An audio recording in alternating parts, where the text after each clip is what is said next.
Welcome back to അംബ്രലൈസ stories.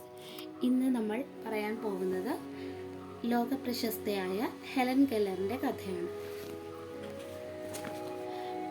ലോകത്തെ അത്ഭുതപ്പെടുത്തുന്ന ധൈര്യവും ആത്മവിശ്വാസവും കൊണ്ട് ചരിത്രത്തിൽ സ്വർണ്ണ അക്ഷരങ്ങളിൽ എഴുതപ്പെട്ട പേരാണ് ഹെലൻ കെല്ലർ. കാഴ്ചയും ശ്രവണശേഷിയും നഷ്ടപ്പെട്ടിരുന്നിട്ടും ലോകത്തിന് വെളിച്ചമായി മാറിയ മഹത്തായ വ്യക്തിത്വം. 1880 ജൂൺ 27 അമേരിക്കയിലെ അലാബാമ സംസ്ഥാനത്തെ ടസ്കുംബിയ എന്ന സ്ഥലത്ത് ഹെലൻ ജനിച്ചു.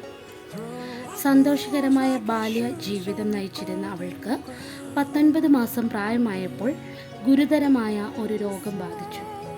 ആ രോഗം കാരണം അവൾക്ക് കാഴ്ചയും കേൾവിയും നഷ്ടമായി. ലോകം മുഴുവനും ഇരുണ്ടും നിശബ്ദവുമായും ഒരു ലോകമായി മാറി. സംസാരിക്കാനും കഴിയാത്ത അവസ്ഥ. തൻ്റെ ചുറ്റുമുള്ളവരെ മനസ്സിലാക്കാൻ കഴിയാത്തതുകൊണ്ട് അവൾ പലപ്പോഴും നിരാശയും കോപവും പ്രകടിപ്പിച്ചു. 1887 ഹെലൻ്റെ ജീവിതത്തിൽ ഒരാളെത്തി. അന്ന സുള്ളിവൻ എന്ന അധ്യാപിക ഹെലൻ്റെ കയ്യിൽ അക്ഷരങ്ങൾ സ്പർശമാർഗം പഠിപ്പിക്കാൻ തുടങ്ങി. വാട്ടർ എന്ന വാക്ക് വെള്ളം കയ്യിലൊഴുക്കിക്കൊണ്ട് അവൾക്ക് പഠിപ്പിച്ചു. ആ സംഭവം ഹെലൻ്റെ ജീവിതത്തിൽ വലിയ വഴിത്തിരിവായി മാറി. അന്നാൾ ഹെലൻ മനസ്സിലാക്കി, ഓരോ വസ്തുവിനും ഒരു പേര് ഉണ്ട്. ലോകം തുറന്നു തുടങ്ങിയത് അന്നു മുതലായിരുന്നു. ശക്തമായ ആഗ്രഹവും അധ്യാപികയുടെ സഹകരണവും കൊണ്ട് ഹെലൻ സാധാരണ കുട്ടികളെപ്പോലെ പഠനം തുടങ്ങി.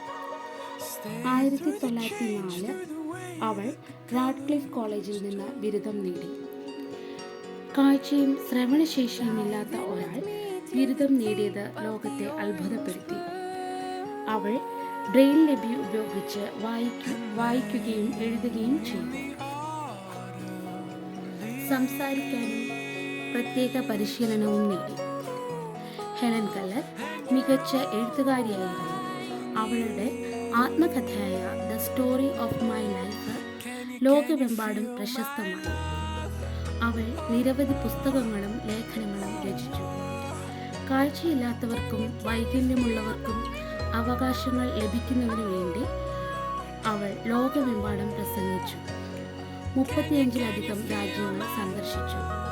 അവൾ പറഞ്ഞ പ്രശസ്തമായ വാക്കുകൾ: The only thing worse than being blind, having right but no vision.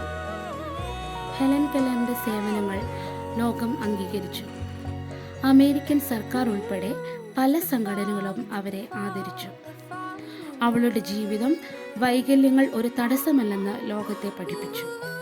1968 ജൂണിൽ ഹെലൻ കെല്ലർ അന്തരിച്ചു. എന്നാൽ അവളുടെ ജീവിതം ഇന്നും കോടിക്കണക്കിന് ആളുകൾക്ക് പ്രചോദനമാണ്. Thank you.